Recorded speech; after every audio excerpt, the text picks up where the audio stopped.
Hello नमस्ते मेरे प्यारे विद्यार्थियों दोस्तों, मैं हूं भरत कुमार और आप सभी का स्वागत है me and my YouTube class के अंतर्गत। आज हम बात करने वाले हैं बीए सेकंड ईयर के लिए है। और बात करें अगर कि आप पूछे कि सर ये पेपर कौन सा चल रहा है, तो पेपर फर्स्ट है। और पेपर फर्स्ट के अंदर भी हम एंड में आ गए, यानी ये पेपर अपना फर्स्ट पूरा होने वाला है। इसमें हम देखने वाले हैं संयुक्त राष्ट्र संघ यानी अमेरिका की संघीय जो न्यायपालिका है उसके बारे में। देखो, आपको बता देते हैं कि अपना जो ये पेपर फर्स्ट है ना, इसमें अमेरिका, स्विट्ज़रलैंड, रूस, चाइना, ठीक है ना, ये ब्रिटेन, इनकी कार्यपालिका, व्यवस्थापिका हमने देख ली है टोटल। अब हम देखने वाले न्यायपालिका, और लास्ट में रह जाएगा इनकी दबाव समूह या राजनीतिक दल, ठीक है ना। तो एंड तक आगे हैं, तो हर एक टॉपिक को अच्छे से समझ लीजिएगा। आपका एग्जाम बहुत अच्छा है, कहते हैं ना, ऑल द बेस्ट वाला एग्जाम होगा। तो आज हम बात करने वाले हैं अमेरिका की संघीय न्यायपालिका के अंतर्गत। अमेरिका की संघीय न्यायपालिका यानी अमेरिका में ये न्यायपालिका कैसी है। जैसे भारत की न्यायपालिका की बात करें तो भारत में एक सर्वोच्च स्वतंत्र न्यायपालिका है, ठीक है ना। वो कार्यपालिका व्यवस्थापिका से अलग होकर सर्वोच्च रूप में काम करती है। उसी तरह लगभग यहाँ पे, लेकिन कुछ चीज़ें थोड़ी सी आपको यहाँ पे अलग लगेगी जो मैं आपको बता रहा हूँ। सबसे पहली बात तो ये है कि अमेरिका की जो संघात्मक व्यवस्था की बात करें तो ये संघीय स्वरूप है। इस संघीय स्वरूप की वजह से ही यहाँ पे न्यायपालिका एक स्वतंत्र और सर्वोच्च न्यायपालिका है। क्यों? क्योंकि इसका काम है, यानी न्यायपालिका, संघीय न्यायपालिका का काम ये है कि वह संघ के बनावट को ध्यान में रखे या केंद्र राज्य के संबंधों को बनाए रखने में अपना योगदान दे। तो ये बहुत इंपॉर्टेंट इनका कार्य होता है। हम यहाँ पे आते हैं कि संघीय न्यायपालिका है, उसके संगठन की बात करें तो ये यहाँ पर दो तरह के न्यायालय होते हैं, जैसे कि मैंने यहाँ पे नाम आपको बताए हैं। एक तो होता है व्यवस्थापक न्यायालय और एक होता है संवैधानिक न्यायालय, ठीक है। अब बात ये करते हैं कि व्यवस्थापक न्यायालय क्या है, व्यवस्थापक न्यायालय क्या है। तो यहाँ पे ध्यान रखिएगा कि इसकी जो स्थापना होती है इस व्यवस्थापक न्यायालय की, वो धारा, इनके जो संविधान की जो धारा है 3, इस धारा 3 के अंतर्गत नहीं होती है। व्यवस्थापक न्यायालय की जो स्थापना है वह खुद कांग्रेस द्वारा, जैसे अपने यहाँ पे संसद होता है वैसे वहाँ पे खुद कांग्रेस की विधायी शक्ति के द्वारा या कांग्रेस के द्वारा निर्मित व्यवस्था होती है। और ये व्यवस्थापक न्यायालय है वो कांग्रेस के द्वारा बनाया जाता है। क्यों? क्योंकि कांग्रेस द्वारा निर्मित जो भी कानून होते हैं उन कानूनों को क्रियान्वयन में योगदान देना होता है। अब आप सर कहेंगे कैसे, तो देखिए, व्यवस्थापक न्यायालय के एग्जाम्पल आपको बता देते हैं कि कांग्रेस की पहली धारा की 8वीं उपधारा के अंतर्गत उसे विविध प्रकार के कर वसूल करने का अधिकार होता है अपने कांग्रेस को। तो ये जो कर वसूल करने का जो अधिकार इसके पास प्रदान होता है, ठीक है ना। इस संबंध में कांग्रेस के द्वारा विधि निर्माण कर या विधि कानून को बनाकर का कर वसूल किया जाता है। लेकिन उस कर वसूल के दौरान अगर कोई विवाद उत्पन्न हो जाए तो कांग्रेस के इन कानूनों को यथासंभव सही बनाने के लिए व्यवस्थापक न्यायालय काम करता है। तो ये समझ में आ गया होगा आपको, व्यवस्थापक न्यायालय यानी कांग्रेस के कार्यों को, कांग्रेस के कानूनों को सही और उससे संबंधित विवादों को समाप्त करने के लिए कांग्रेस के द्वारा व्यवस्थापक न्यायालय की स्थापना की जाती है, जो इनके संविधान की धारा 3 में नहीं होता है। और अगर बात करें इनके संविधान की धारा 3 के तहत जो सर्वोच्च न्यायालय की मतलब जो न्यायालय की जो स्थापना होती है वो दूसरा टाइप है संवैधानिक न्यायालय। क्या है? संवैधानिक न्यायालय। अब यहाँ पे देखो, मैं एक दो चीज़ें आपको यहाँ पे क्लियरली बता देता हूँ कि दोनों में फ़र्क क्या है। वैसे तो फ़र्क तो बहुत है, क्योंकि ये मतलब सबसे हाईलाइट न्यायालय इसी को कहा जाता है, संवैधानिक न्यायालय को कहा जाता है। लेकिन देखो, यहाँ पे भी इनको बताने से पहले थोड़ा सा इनके बारे में फ़र्क मैं बता देता हूँ, ठीक है। इसमें क्या होता है, देखिए, व्यवस्थापक जो न्यायालय होता है वो कांग्रेस के द्वारा ही स्थापित किया जाता है। तो इसलिए इनका कार्यकाल जो है वह एक फिक्स टाइम पे रहता है और इनको हटाना हो तो कांग्रेस के हाथों में होता है। लेकिन संवैधानिक जो न्यायालय है, संवैधानिक न्यायालय, इनको हटाने के लिए महाभियोग प्रक्रिया लाई जाती है। क्या लाई जाती है? महाभियोग प्रक्रिया लाई जाती है। बिना महाभियोग प्रक्रिया के इन्हें हटाया भी नहीं जा सकता है। तो इस तरह से ये एक स्टैंडर्डाइज हो जाता है और ये अपने कांग्रेस के अंतर्गत चलने वाली व्यवस्थापिका होती है।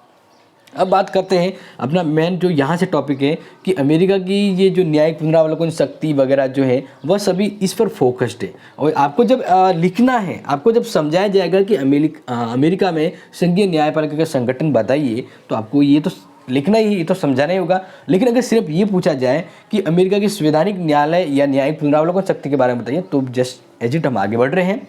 तो सबसे पहले अब आप फोकस करेंगे इसमें, संवैधानिक न्यायालय इस तरह से है जैसे भारत में सर्वोच्च न्यायालय, उसी टाइप से अब यहाँ पे ये थोड़ा अलग है क्योंकि ये भारत में सिस्टम नहीं है, ये थोड़ा सा आप ध्यान रखिएगा। तो बात करते हैं अमेरिका में धारा 3 के तहत संवैधानिक न्यायालय की स्थापना की गई है। किसकी? संवैधानिक न्यायालय। अब संवैधानिक न्यायालय है वो 3 टाइप के होते हैं। मैं आपको एक ही बोर्ड में तीनों को क्लियर कर देता हूँ। ताकि आपको ध्यान रहे। सबसे पहला जो न्यायालय होता है उसको हम कहते हैं जिला न्यायालय। क्या कहते हैं? जिला न्यायालय। अब आप कहेंगे सर ये जिला न्यायालय यानी यही हुआ ना कि हमारे जो डिस्ट्रिक्ट लेवल पर जो जिला न्यायालय होता है उस टाइप का, लेकिन नाम है लेकिन वैसा नहीं।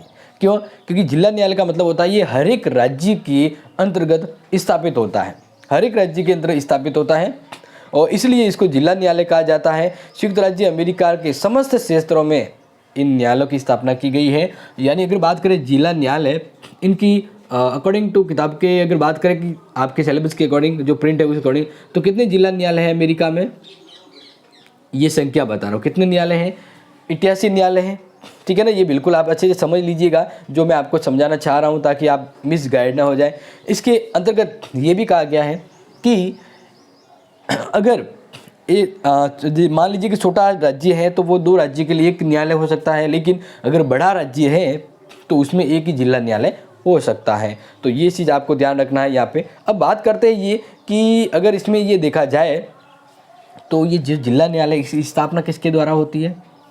इसकी स्थापना संवैधानिक न्यायालय के द्वारा होती है। ठीक है, अब यहाँ पे तो मैंने आपको जिला न्यायालय के बारे में बता दिया कि ये 88 है। अब इस जिला न्यायालय में न्यायाधीश कितने होते हैं, यानी सदस्य न्यायाधीश। जिला न्यायालय में न्यायाधीश कितने होते हैं? अगर ये आपके लिए एग्जाम में आ जाए तो ध्यान रखिएगा कि यहाँ पर समय अनुसार बदलाव होता रहता है, लेकिन आपको ध्यान रखना यहाँ पर 1 से लेकर 16 न्यायाधीश होते हैं। कितने? 1 से लेकर 16 न्यायाधीश होते हैं। ये किसकी बात कर रहा हूँ? जिला न्यायालय में 1 से 16 तक न्यायाधीश होते हैं। यानी एक तो मतलब मिनिमम है, लेकिन 1 से लेकर 16 तक इनका क्राइटेरिया रहता है, ये रहते हैं। ओके, अब बात करते हैं इनका प्रभाव क्या होता है या इनकी कार्य क्षेत्राधिकार की बात करें। किसकी बात करें? क्षेत्राधिकार।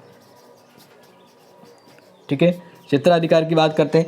क्षेत्राधिकार में आप सिंपल सा ध्यान रखिएगा, जो इनके पास है वह इनके पास नहीं होगा और उसके पास तो सर्वोच्च अधिकार तो है ही। यानी कैसे आपको समझाएं तो ध्यान रखिएगा, इनके पास क्षेत्राधिकार है, प्रारंभिक क्षेत्राधिकार। क्या है? प्रारंभिक क्षेत्राधिकार। प्रारंभिक क्षेत्राधिकार। प्रारंभिक क्षेत्राधिकार का मतलब ऐसा अधिकार क्षेत्र जो इसके ही अंडर में आता है। अब सर करेंगे आप कैसे?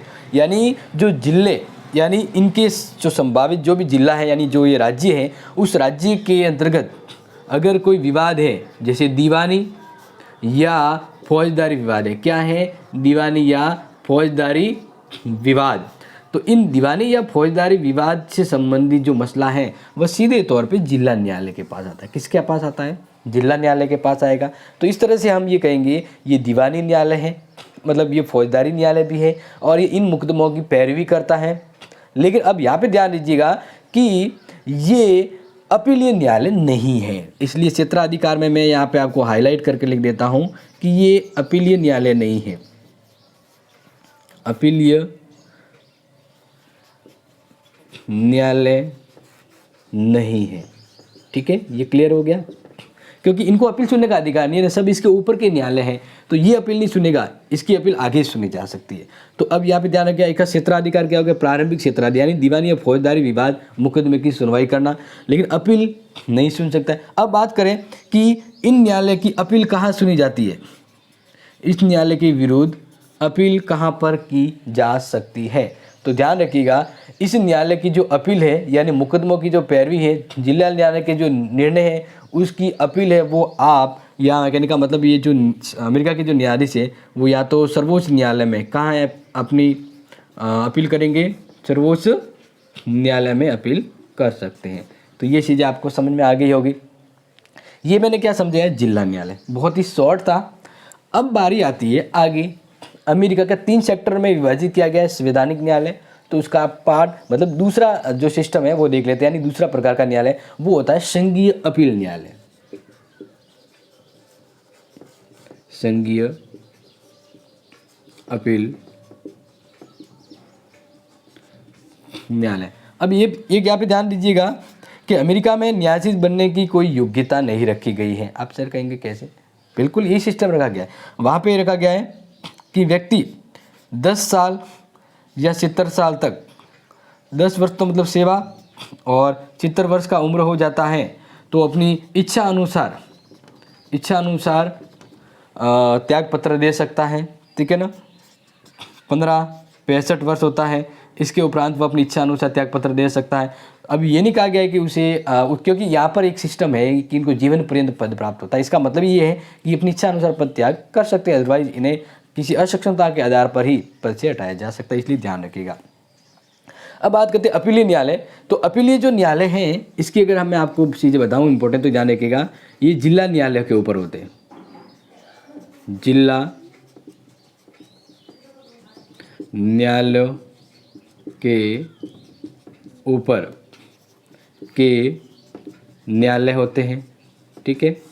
अब इनको जैसे यहाँ पे नाम है संघीय अपीलीय न्यायालय क्यों कहा जाता है, तो आपको बता देते हैं कि ये जो न्यायालय है, ठीक है ना, ये अलग अलग जिले न्यायालय यानी अलग अलग क्षेत्रों में जाकर वहाँ पर अपना कार्य करते हैं, यानी दौरा करते हुए कि आज इस राज्य में गए, वहाँ पर इस राज्य की सुनवाई की, अपील की, आज फलाने राज्य में गए। तो ये इनका काम क्या होता है, अलग अलग क्षेत्र में जाके वहाँ पर दौरे पर जाके उनके कार्य को किया जाता है। तो इस तरह से हम एक इसका नाम दे सकते हैं संघीय अपीलीय न्यायालय का। बिल्कुल क्या नाम देंगे, दौरा करने वाले न्यायालय।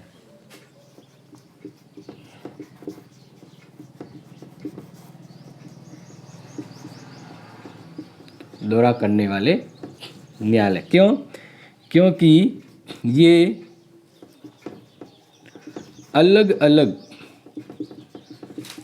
क्षेत्रों का दौरा करते हुए अपना कार्य करते हैं, तो ये चीज़ आपको समझाने के लिए सफिशिएंट हो गई है कि अपीलीय न्यायालय है और इसे दौरा करने वाले न्यायालय क्यों कहा जाता है, क्योंकि अलग अलग क्षेत्रों में दौरा करते हुए काम करते हैं। अब बात यहाँ पर ये आ गई कि इसमें एक चीज़ आप ध्यान रखिएगा जो मैं आपको यहाँ पे समझाना चाह रहा हूँ कि अमेरिका के अंदर जिला न्यायालय की, जैसे अभी मैंने आपको बताया, ठीक है ना, तो अमेरिका के अंदर जिला न्यायालय और अमेरिका के सर्वोच्च न्यायालय के बीच ये काम करता है। क्योंकि जैसे अभी मैं तीसरा बताने वाला हूँ, और तीसरा मैंने आपको क्या बताया है, सर्वोच्च न्यायालय, अमेरिका का सर्वोच्च न्यायालय, ठीक है।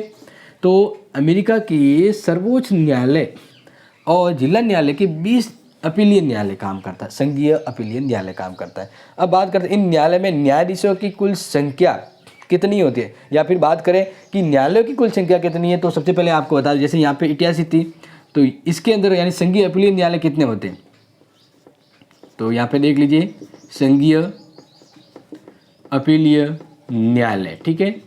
इन न्यायालयों की संख्या अमेरिका में 11 है। कितनी है, 11 है। अब बात करेंगे सर कि आप इसमें काम करने वाले न्यायाधीशों की संख्या कितनी होती है, अमेरिका में इसके अंतर्गत काम करने वाले न्यायाधीशों की संख्या कितनी होती है। देखिए संख्या ऐसा है कि संख्या कम ज़्यादा होती रहती है, इसलिए आपको यहाँ पे मैं समझाना चाह रहा हूँ कि इन न्यायालय में न्यायाधीशों की जो संख्या होती है वह आप ध्यान रखिएगा 3 से लेकर 9 न्यायाधीश होते हैं। कितने होते हैं, 3 से लेकर 9 न्यायाधीश होते हैं, ये थोड़ा सा आप ध्यान रखिएगा। अब यहाँ पर ये चीज़ मैं आपको बताना चाहता हूँ कि न्यायालय की कुल संख्या 11 है, इनमें से एक कोलंबिया में है और शेष जो 10 न्यायालय है वह 20 छोटे छोटे प्रदेशों में है, ठीक है ना। ये जो 11 न्यायालय हैं, एक तो खुद कोलंबिया में ही है, वो वहीं स्थापित होता है, बाकी जो 10 न्यायालय है वह उन 20 क्षेत्रों का क्या करते हैं, दौरा करते हुए कार्य करते हैं। वो चीज़ आपको समझ में आ गई। अब एक लास्ट अपीलीय न्यायालय की बात रह गई। जैसा कि मैंने आपको कहा है इनका काम क्या है, काम जैसे आप थोड़ा बहुत तो समझ में आ गया होगा कि जिला न्यायालय और सर्वोच्च न्यायालय की स्थापना की गई, लेकिन जब ज़रूरत पड़ी, एक चीज़ ये भी ध्यान रखिए, बिल्कुल मैं आपको बताना चाहता हूँ कि इन दोनों की स्थापना तो की हुई थी पहले से, इनका कुछ ज़्यादातर काम वो इनके गले आ पड़ता था। इनके गले आने पड़ने का मतलब सर्वोच्च न्यायालय अपना काम तो करता ही था, लेकिन उसके पास बहुत ज़्यादा बर्डन आ गया, इतना बर्डन आ गया कि ये अपना काम व्यवस्थित कर नहीं सका। तो इनके इस भार को इनके ऊपर डालने से अच्छा है कि सर्वोच्च न्यायालय ने अपने भार को कम करने के लिए संघीय अपीलीय न्यायालय की स्थापना की कि ये भाई अपने अलग अलग क्षेत्रों में जाकर वहाँ पे दौरा करते हुए उनके विवादों का समाधान करें।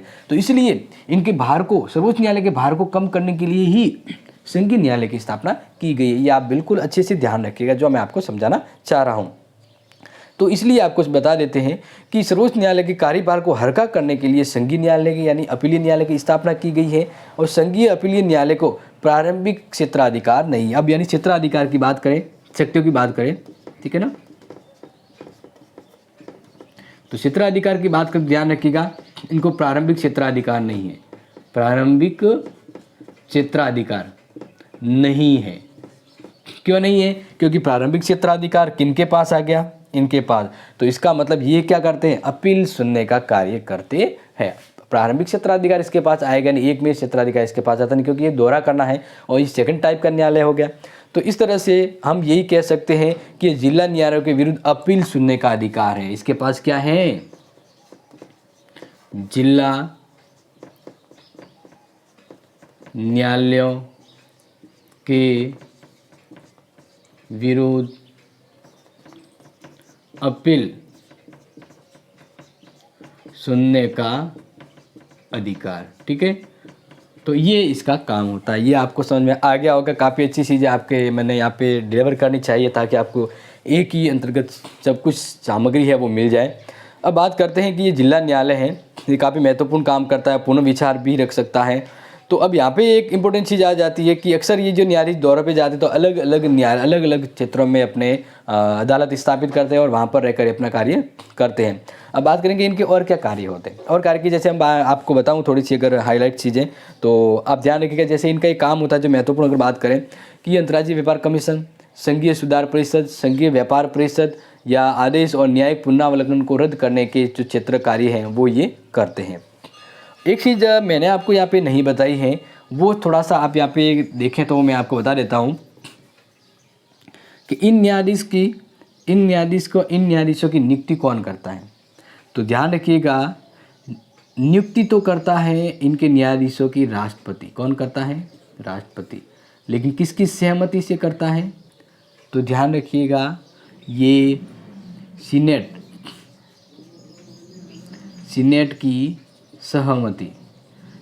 की सहमति होने पर ही जो राष्ट्रपति है वह अन्य न्यायाधीश या न्यायाधीशों की नियुक्ति करता है। तो ये ध्यान रखिएगा, जिला न्यायालय और संघीय न्यायालय के न्यायाधीशों की नियुक्ति है वह राष्ट्रपति की सहमति से ही होती है। और ये बहुत इंपॉर्टेंट चीज़ है, इसलिए आप इसको थोड़ा सा गहराई से ध्यान रखिएगा, नहीं तो अन्यथा क्या है कि गलत होने की संभावना रहती है। ठीक है, अब आ जाते हैं यहाँ पर। दोनों को समझ लिया, दोनों को साइड में रख रहा हूँ ताकि आपको ये चीज़ें अच्छे से समझ आ सके। अब बात करें सर्वोच्च न्यायालय, तो सर्वोच्च न्यायालय की मैं थोड़ा सा आपको बताऊं, तो इसलिए मैं ये चाहता हूं कि इस वाले को मिटा दूं, सिर्फ सर्वोच्च न्यायालय के ऊपर फोकस करते हैं कि सर्वोच्च न्यायालय कैसे बनता है। ठीक है, तो मैं आपको यहाँ पे थोड़ा सा ये हाईलाइट समझाना चाहता हूँ, इसलिए मैं इसको थोड़ा सा कहते हैं ना जूम करके समझाना चाहूँगा। तो ये आपने अगर समझ लिया है तो इसको इरेज कर लेते हैं।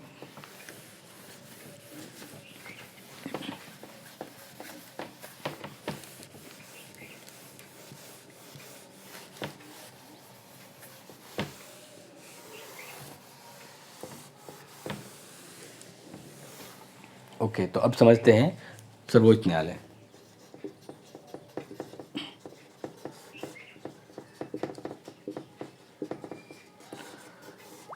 अमेरिका का जो सर्वोच्च न्यायालय है, ठीक है ना, ये संघीय न्यायालय का एक अभिरक्षक के तौर पे भी कार्य करता है। इसकी जो स्थापना है वह अधिनियम बात करते हैं कि अधिनियम 1789 के तहत की गई थी। एक अधिनियम यानी कानून बना था इसके तहत। तो सबसे पहले सर्वोच्च न्यायालय की जो स्थापना की थी, यानी जो मुख्य हेडक्वार्टर था, उस हेडक्वार्टर की बात करें तो सबसे पहले इसकी स्थापना अमेरिका के न्यूयॉर्क के वॉल स्ट्रीट में की गई थी। फिर इसके बाद फिलाडेल्फिया में की गई और वर्तमान में इसका जो मुख्यालय है वाशिंगटन में। कहाँ पे? क्योंकि देखो प्रश्न पूछा जा सकता है कि अमेरिका का सर्वोच्च न्यायालय कहाँ पर स्थित है, तो ध्यान रखिएगा वाशिंगटन। ठीक है ना, ये आप थोड़ा सा ध्यान रखिएगा। अमेरिका का जो मुख्यालय है, सर्वोच्च न्यायालय का मुख्यालय है, जैसे अपना दिल्ली है वैसे यहाँ पे वाशिंगटन है। अब इसकी रचना की बात करें, ठीक है ना, तो सबसे पहले क्या था कि एक मुख्य न्यायाधीश था और 5 अन्य न्यायाधीश हुआ करते थे। ठीक है ना, लेकिन अगर बात करें वर्तमान में सर्वोच्च न्यायालय में कितने न्यायाधीश हैं, ठीक है ना, तो ये थोड़ा सा आप यहाँ पे अच्छे से ध्यान रखिए, क्योंकि एग्जाम के अकॉर्डिंग पूछा जाए तो ये चीज़ें आपको पता होनी चाहिए। ठीक है, तो वर्तमान में है, एक तो होता है मुख्य न्यायाधीश। क्या होता है? मुख्य न्यायाधीश। ठीक है, और 8 होते हैं अन्य न्यायाधीश। अन्य न्यायाधीश। तो इसका मतलब आप कहेंगे अब टोटल न्यायाधीश कितने हो गए यहाँ पे? हाँ, टोटल न्यायाधीश हो गए 9। कितने हो गए? 9। तो 9 न्यायाधीश होते हैं, वो सर्वोच्च न्यायालय में काम करते हैं। अब बात करते हैं इंपॉर्टेंट चीज़ें कि इनकी नियुक्ति है वो कौन करता है। तो अभी जस्ट मैंने आपको बताया था, इनकी नियुक्ति है वह राष्ट्रपति द्वारा सीनेट की सहमति से। सीनेट की सहमति। अब कहेंगे सीनेट जैसे कि अभी आपको बताया ना राज्यसभा आपने होती, वैसे वहाँ पे सीनेट भी होती, लेकिन यहाँ पे थोड़ा सा अलग प्रभाव क्षेत्र इनका होता है, तो ये थोड़ा सा आप ध्यान रखिएगा। अब यहाँ बात ये आती है कि राष्ट्रपति किसी भी व्यक्ति को यहाँ पर नियुक्त कर सकता है, ये बात यहाँ पे ध्यान रखिएगा। कोई योग्यता वगैरह डिसाइड नहीं की गई है, बट ये है कि सीनेट की सहमति होनी चाहिए। नियुक्ति राष्ट्रपति करता है, ठीक है ना। राष्ट्रपति की नज़रों में वो व्यक्ति एक विशेष होना चाहिए, और राष्ट्रपति ने अगर नाम सिफारिश कर दी है तो सीनेट है उसको मान लेती है, स्वीकार कर लेती है, वो न्यायाधीश के लिए एलिजिबल हो जाता है। लेकिन राष्ट्रपति यहाँ पे एक महत्वपूर्ण रोल निभाता है इनको नियुक्त करने में, ये थोड़ा सा आप ध्यान रखिएगा। अब बात करते हैं वेतन कि सर्वोच्च न्यायालय के न्यायाधीशों का वेतन क्या होता है। वेतन पदोन्नति, ठीक है ना, वेतन और पदोन्नति की बात करते हैं। तो ध्यान रखिएगा, अगर इनका वेतन की बात करी जाए तो सर्वोच्च न्यायालय के न्यायाधीशों का वेतन है वह किसके द्वारा फिक्स किया जाता है, तो वो हम बात करते हैं कांग्रेस, जैसे अपने संसद होती है वैसे ही कांग्रेस द्वारा तय किया जाता है, तय किया जाता है। इनके कार्यकाल में इनके वेतन को घटाया नहीं जा सकता, वेतन में बढ़ोतरी जरूर की जा सकती है। क्या की जा सकती है? बढ़ोतरी, लेकिन इनका वेतन घटाया नहीं जा सकता है। और इनका जो वेतन होता है वह टैक्स फ्री नहीं होता, इनके वेतन के ऊपर भी टैक्स लगता है, ये ध्यान रखिए। अब बात करते हैं सीधा वेतन पे आते हैं, वेतन कितना है, तो ध्यान रखिएगा जो मुख्य सीजे है चीफ जस्टिस है उसका जो वेतन है वह है $40,000, $40,000। बात करते अन्य न्यायाधीश होते हैं, उनका वेतन है $35,000। समझ में आ गया, ये इनका वेतन हो गया। अब इसके अलावा आप बात करें तो इनका आयकर मुक्त नहीं है, ये तो मैंने आपको बता दिया। और इसका कार्यकाल की बात करें, जैसे अभी आप पूछ रहे हैं कि इनका कार्यकाल कितना होता है, कार्यकाल हम कहेंगे आजीवन या जीवन पर्यंत, ठीक है ना। जैसे अभी मैंने बताया था कि अगर 10 वर्ष तक कोई काम कर चुका है या इसकी उम्र 70 वर्ष हो गई है तो इसके बाद, या फिर 15 साल काम कर चुका है और उसकी उम्र 65 हो गई है, तो ये इनकी इच्छा अनुसार, ये इनकी इच्छा पर निर्भर है कि वह पद त्याग करे या न करे, ठीक है ना। इच्छा अनुसार पद त्याग की बात यहाँ पे आती है, पद त्याग, ठीक है ना, इच्छा अनुसार पद त्याग की बात आती है। इनका ये नहीं कहा कि इनको हटाया जा सकता है, नहीं, इनके पद के अनुसार इच्छा जीवन, मतलब जब इनको काम लगे कि हम काम कर सकते हैं तब तक ये अपने पद पे बने रह सकते हैं। बस ये थोड़ा सा आप इसमें ध्यान रखिएगा कि इनके 70 वर्ष के बाद भी, यहाँ पे हाईलाइट होता है कि 70 वर्ष होने के बाद भी इनकी इच्छा अनुसार ही अपने पद से हट सकते हैं। लेकिन अगर पहले हटाना हो तो इनके लिए महाभियोग प्रक्रिया है। क्या है? महाभियोग, ये ध्यान रखिएगा, महाभियोग प्रक्रिया। तो न्यायाधीशों को इनके पद से हटाने की प्रक्रिया। अब ये कैसे होती है, तो इनके 2 सदन हैं, ठीक है ना। तो यहाँ पे हम बात करेंगे कांग्रेस के प्रत्येक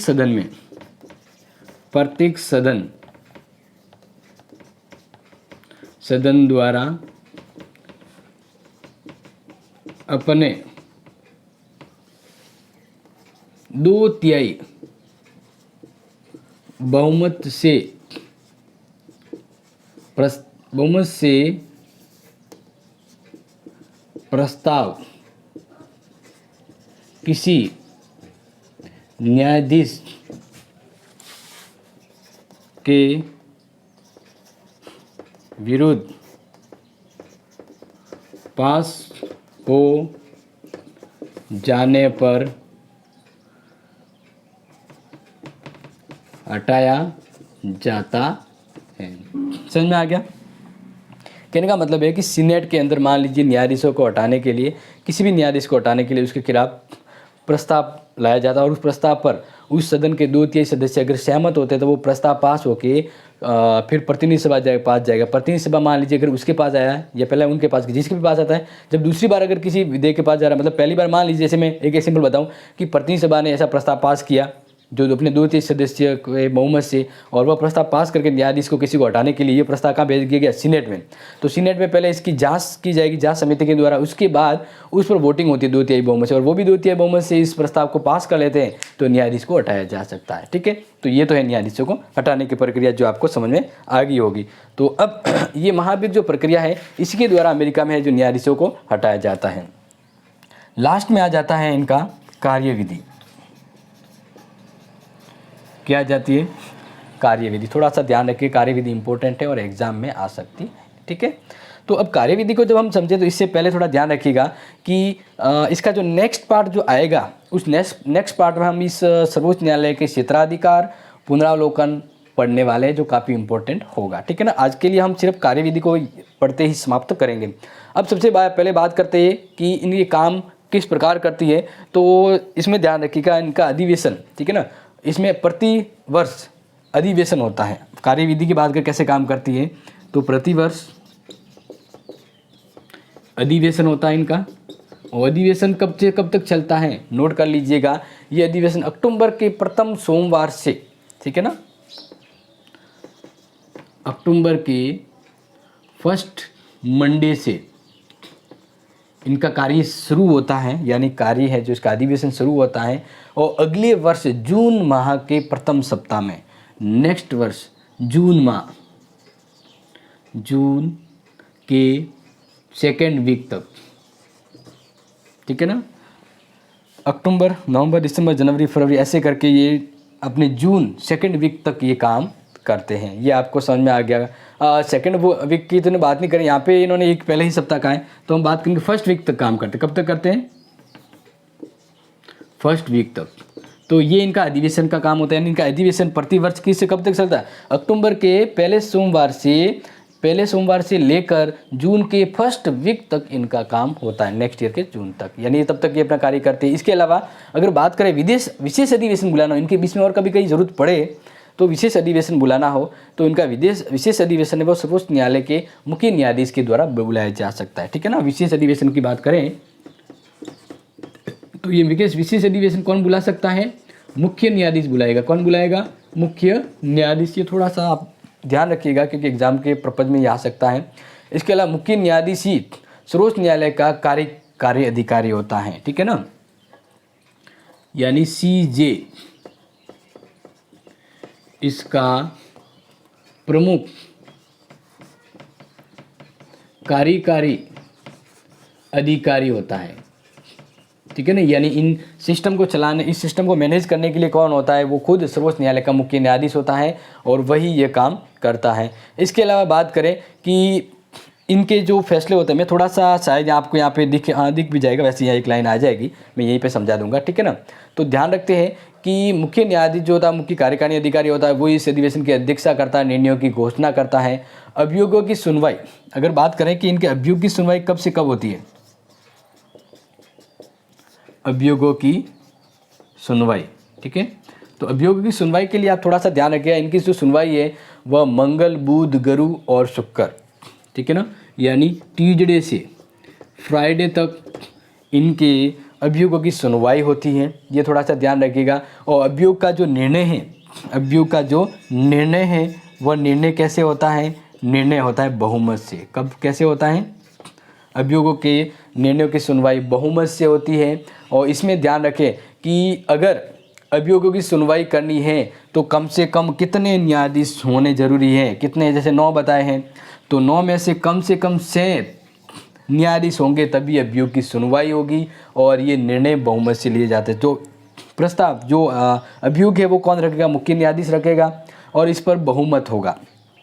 ठीक है ना, बहुमत से फैसला लिया जाएगा। अगर दोनों के टाई आ जाता है, मैच टाई हो जाता है, तो फिर अंतिम निर्णायक निर्णय मुख्य न्यायाधीश लेता है। इसलिए आप ध्यान रखिएगा इसमें। और बाकी ये सभी जो है सहमति से होते हैं। तो आज की जो ये क्लास थी वो मेरे हिसाब से काफ़ी इंपॉर्टेंट है आपके लिए। अगर आप धैर्य से इसको समझ रहे हैं ना तो बिल्कुल ये आज समझाया हुआ आपको समझ में आ जाएगा, क्योंकि एग्जाम के प्रबंध में काफ़ी इंपॉर्टेंट है। अब इसका दोबारा जो नेक्स्ट वाला जो पार्ट आने वाला वो भी काफ़ी इंपॉर्टेंट है, इसको ध्यान रखिएगा और चैनल को आगे लाइक शेयर और सब्सक्राइब कीजिएगा। Thank you, have a nice day.